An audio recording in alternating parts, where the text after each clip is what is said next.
JSPM college जवळील जमीन बळकावल्याचा गुन्हा दाखल केल्याच्या प्रकरणात अटक केलेल्या काँग्रेस शहर संघटक इम्रान शेख यांना न्यायालयाने जामीन मंजूर केला।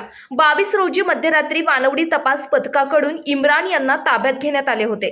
गोरगरिबांसाठी मोठ्या प्रमाणात मदत करणाऱ्या आणि सामाजिक उपक्रम राबविणाऱ्या इम्रान शेखचे नाव राजकारणात वाढत चालले होते। राजकीय असूयेतून विरोधकांनी खोटा गुन्हा दाखल करून राजकीय अस्तित्व मिटवण्याचा प्रयत्न केला, पण इम्रान शेखला जामीन मिळाल्याने विरोधकांचे मनसुबे उधळले आहेत। इम्रान शेखला जामीन झाल्याने त्यांच्या कार्यकर्त्यांमध्ये आणि समर्थकांमध्ये आनंदाचे वातावरण पसरले आहे।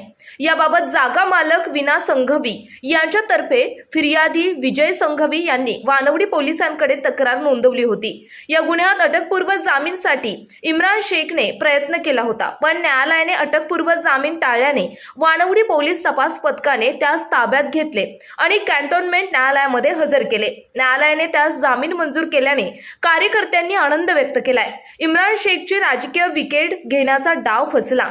इम्रान शेख याचा हडपसर सय्यदनगर प्रभागातील वाढता प्रभाव पाहता सर्वांच्या भुवया उंचावल्या होत्या। कमी कालावधीत सामान्य नागरिकांच्या अडचणीला धावून जाणारा कार्यकर्ता म्हणून त्यांची ओळख झाली होती। नागरिक त्यांना दयावान म्हणून ओळखू लागले।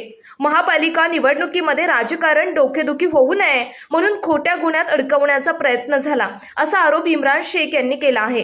काँग्रेस पक्षातील मातब्बर नेत्यांसमवेत इम्रान शेखची जवळीक वाढली होती। काँग्रेस नेते नाना पटोले, माजी गृहराज्यमंत्री रमेश बागवे, शहराध्यक्ष अरविंद शिंदे, आमदार रवींद्र धंगेकर यांच्या मार्गदर्शनाखाली इम्रान शेख काँग्रेस पक्षात चांगल्या पद्धतीने कार्यरत होता।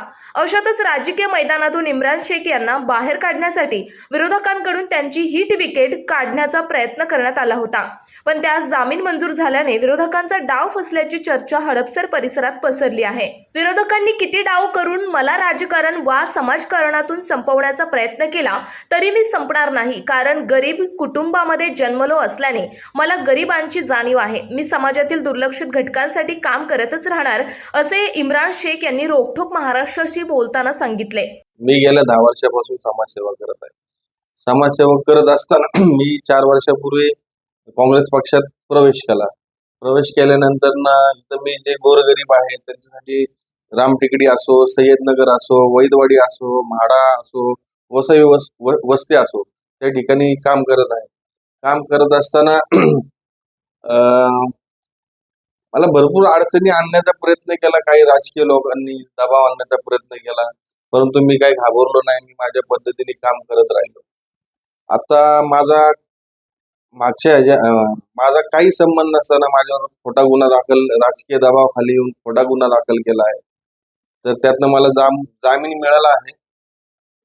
पण माझं हेच बोलणं आहे राजकीय लोकांना की मी कुठं घाबरणारा आणि मी घाबरून काम थांबवणारा माणूस नाही। मी असंच काम करत राहीन नेहमी। मला कुणी किती काही केलंय, किती अडकवायचा प्रयत्न केला तरी पण मी समाजासाठी काम करत राहीन, कारण की मी पण हे दिवस गोरगरिबीचे काढलेले आहेत, त्यामुळं मला त्याची जाण आहे, म्हणून मी हे काम करतो।